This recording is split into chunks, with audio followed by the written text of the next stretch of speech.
की बड़ी खबर आपको बताते हैं कि पाकिस्तान की संसद में लगातार हंगामा देखने को मिला, जिसके बाद सदन को स्थगित कर दिया गया और पाकिस्तान की संसद में आजादी के नारे तक लगे हैं। पीटीआई के सभी सांसदों ने इस्तीफा दिया है, ये जानकारी इस वक्त मिल रही है और डिप्टी स्पीकर ने भी पद को छोड़ दिया है। बड़ी खबर आपको बता रहे हैं, पीटीआई ने पीएम के चुनाव का बहिष्कार किया है। बड़ी खबर, बड़ी जानकारी आपको दे रहे हैं, क्योंकि इस वक्त अगर हम इमरान खान साहब की बात करें तो इमरान खान साहब ये कहते हैं कि करप्ट लोगों के सामने अब नहीं बैठना चाहते हैं और कई शब्दों का इस्तेमाल किया गया है पाकिस्तान के पूर्व प्रधानमंत्री इमरान खान की तरफ से और तमाम पीटीआई के पूर्व सांसदों की तरफ से। हालांकि अब इस्तीफा दिया जा चुका है और यह भी कहा जा रहा है कि डिप्टी स्पीकर भी अपना पद छोड़ चुके हैं। बड़ी खबर, बड़ी जानकारी इस वक्त की आपको दिखा रहे हैं और नेशनल असेंबली की वो तस्वीर भी हम आपको दिखा रहे हैं जब शाह महमूद कुरैशी की तरफ से बोला जा रहा था। फिलहाल क्या कुछ कहा जा रहा था शाह महमूद कुरैशी की तरफ से, वो आपको फटाफट से सुनवा देते हैं। अपने इख्तितामी मरहले को पहुंचना है, इलेक्शन होगा,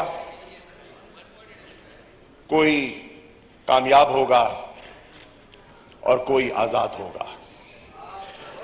आज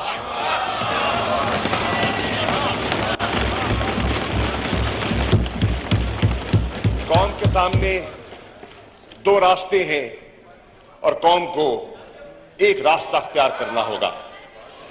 एक रास्ता है खुदी का रास्ता, एक रास्ता है खुद मुख्तारी का रास्ता और दूसरा रास्ता है कि गुलामी का रास्ता। ये दो फैसले हैं। जनाब स्पीकर, मैं शुक्रिया अदा करना चाहता हूं जनाब इमरान खान साहब का, जिन्होंने इस अहम मोड़ पर मुझ पर एतमाद करते हुए मुझे यह एजाज बख्शा कि मैं पाकिस्तान तहरीक इंसाफ का वजीर आजम का कैंडिडेट उनने इंतखाब किया। मेरी जमात की कोर कमेटी ने इमरान खान के फैसले को इंडोर्स किया। जनाब स्पीकर, मैं शुक्रिया अदा करना चाहता हूं मोअज़्ज़िज़ मेंबरान असेंबली का। मैं मोअज़्ज़िज़ मेंबरान असेंबली का खामोशी इख्तियार करें, सबको मौका मिलेगा। मेरे साथ तावन करने का फैसला किया। मैं अप्रिशिएट करता हूं कि इन्होंने वफादारियां तब्दील नहीं की, ये अपने असूल मौक़िफ़ पर कायम रहे, ये झुके नहीं, ये बिके नहीं। मैं इनका शुक्रगुजार हूं। जनाब वाला, आज मैं ये रिकॉर्ड पे अर्ज करना चाहूंगा कि अल्लाह के फजलो करम से मेरी जमात तहरीक इंसाफ, जो निस्बतन एक नई जमात है, बहुत सी पुरानी जमातें मौजूद हैं, उस नई जमात ने मुख्तलिफ इर्तिका की मनाजिल से गुजरते हुए आज एक ऐसा मकाम हासिल कर लिया है कि आज उसका एक नजरियाती असासा जो है वो लोगों के और उसका जो एक सोच है लोगों के दिलों में पैवस्त हो चुकी है। जनाब वाला, आज लोग देख रहे हैं कि एक तरफ मुल्क की एक सोच की अक्कासी करने वाला तबका बैठा है और दूसरी तरफ एक इत्तेहाद बैठा हुआ है। यह इत्तेहाद मुख्तलिफ ख्याल जमातों का एक मजमुआ है। जनाब वाला, हमारी नजर में तहरीक इंसाफ की नजर में यह इत्तेहाद जो है एक गैर फितरी इत्तेहाद है। यह गैर फितरी इत्तेहाद इसलिए मैं कह रहा हूं जनाब स्पीकर, उसकी वजह यह है कि तारीख इस बात की गवाह है कि इस ऐवान में बहुत सी ऐसी मुअज़्ज़िज़ जमातें बैठी हैं जो आज यकजा दिखाई देती हैं किसी मकसद के हसूल के लिए, लेकिन तारीख इस बात महमूद कुरैशी की तरफ से और आपको जानकारी हम बड़ी देने की कोशिश कर रहे थे। फिलहाल पाकिस्तान की संसद में आजादी तक के नारे लगे हैं और शाह महमूद कुरैशी की तरफ से क्या कुछ कहा जा रहा था हम आपको सुनवाने की कोशिश कर रहे थे। फिलहाल बड़ी खबर, बड़ी जानकारी इस वक्त की देने की कोशिश कर रहे हैं और सियासी तारीख में अहमियत का हामिल है। 10 अप्रैल 1973 को पाकिस्तान का पहला मुत्तफ़िक़ा आइन अवाम के इज्तमाई नज़र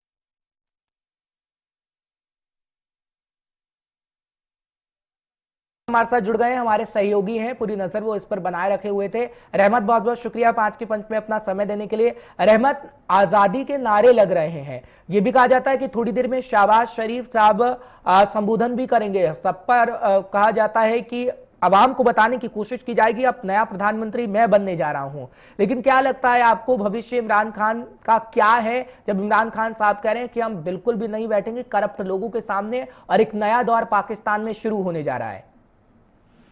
ये देखिए, बिल्कुल जो सूरत हाल पैदा हुई है और शहबाज शरीफ जिस कुर्सी पर बैठने जा रहे हैं, फिलहाल उसकी मुद्दत ज्यादा नहीं नजर आती, क्योंकि जिस तरह से इत्तेहाद बनाया गया है, जिस तरह से गठबंधन बनाई गई है, जिस तरह से जोड़ तोड़ करके कई पार्टियों का को एक साथ ला करके बाज़ाब्ता तय के इत्तेहाद बना करके सरकार बनाने की कोशिश की जा रही है।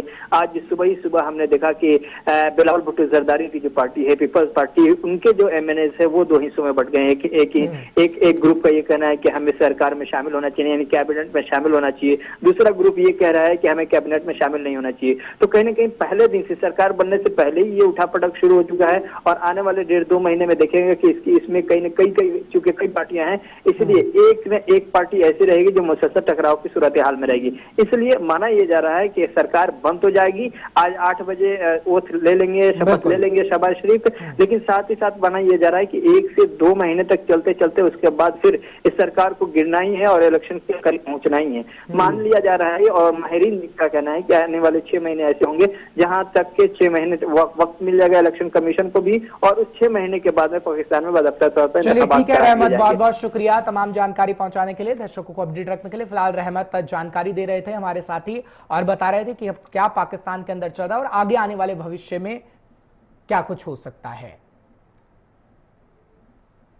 फिलहाल आपको जानकारी इस वक्त की बड़ी दे रहे हैं और हमारे संवाददाता भी आपको बताने की कोशिश कर रहे थे, क्योंकि अगर हम बात करें पाकिस्तान की संसद की, तो पाकिस्तान के संसद के अंदर इस वक्त कई बातें देखने को मिल रही है कि जिस तरीके से आपने शाह महमूद कुरैशी साहब को सुना, क्योंकि शाह महमूद कुरैशी साहब ये कह रहे थे कि अब पाकिस्तान की आवाम समझ चुकी है। हालांकि इमरान खान साहब की बात करें तो इमरान खान साहब ये कह रहे हैं कि पाकिस्तान में अब नया दौर शुरू होने जा रहा है और जानकारी आपको इस वक्त की बड़ी दे रहे हैं, क्योंकि सदन के अंदर, पाकिस्तान की सदन के अंदर हो हंगामा देखने को मिला और शाह महमूद कुरैशी साहब भी ये कहते हुए नजर आए हैं कि आवाम हमारे साथ है और जो भी इस वक्त पाकिस्तान के अंदर हो रहा है वो गलत हो रहा है। लेकिन अगर हम शहबाज शरीफ का जिक्र करें तो उन पर सभी की नजरें हैं, क्योंकि शहबाज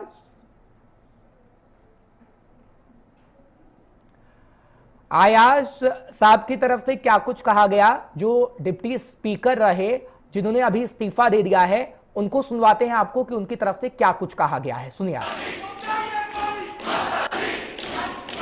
1 मिनट खामोशी।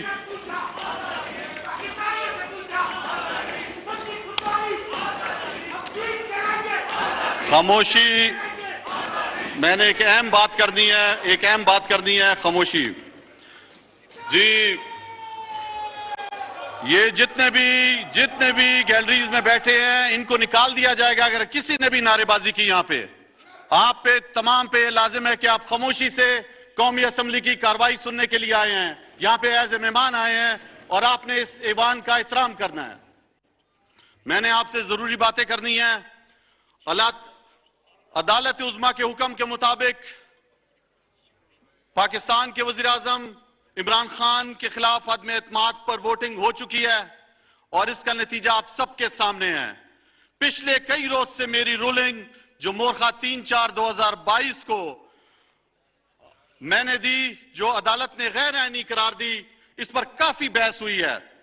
अदालत के फैसले का एहतराम हम सब पर लाजिम है, लेकिन मैंने जो फैसला जिन वजूहात की बिना पर किया वो हालात और वाकयात मैं आप सबके सामने रखना चाहता हूं।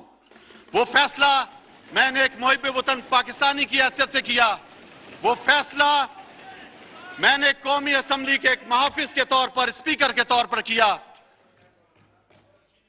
मैं आपको बताता चलूं कि वफाकी काबीना, कौमी सलामती कमेटी और पार्लिमानी कमेटी बराए कौमी सलामती के इजलास में वो गैर मुल्की मरासला जेर बहस लाया गया और इस बात की तायीद की गई कि पाकिस्तान के वजीर आजम के खिलाफ अदम एतमाद की जो तहरीक लाई जा रही है वो एक गैर मुल्की साजिश है। और अब वफाकी काबीना ने और अब जब आखिरी वफाकी काबीना का इजलास हुआ है मोरखा 9/4/2022 को, इसमें फैसला किया गया कि यह मरासला डिक्लासिफाइड किया जाए और यह मरासला मुझसे पहले कौमी असेंबली के स्पीकर असद कैसर को हुकूमत की तरफ से आया और असद कैसर ने खुद पढ़ा और खुद बगौर जायजा उसका लिया। और जब मैं यहां पे एक्टिंग स्पीकर आके बैठा हूं, यह मरासला मेरे हाथ में है, ये मेरे तमाम मेंबरान देख सकते हैं मरासला। इस मरासले में बरमला गरूराना तौर पर, तकब्बुराना तौर पर पाकिस्तान को धमकी दी गई है और कहा गया है कि ये आपको ये भी बताता चलूं ये मरासला पाकिस्तान में हतम एतमाद की तहरीक आने से पहले ये मरासला दिया गया, ये आया यहां पे और इसमें साफ लिखा गया आका की तरफ से कि अगर यह हतम एतमाद की तहरीक कामयाब नहीं होती तो पाकिस्तान को संगीन हालात से गुजरना पड़ेगा और अगर यह तहरीक कामयाब होती है, यह बात मुतअद्दिद बार लिखी गई है इस मरासले के अंदर कि आपको फिर माफ कर दिया जाएगा। क्या पाकिस्तान के वजीर आजम इमरान खान साहब का यह कसूर था कि उन्होंने आजाद खारजा पॉलिसी की बात की, आजाद मईशत की बात की? क्या उन्होंने हमारे प्यारे नबी सल्लल्लाहु अलैहि वसल्लम की हुर्मत की बात?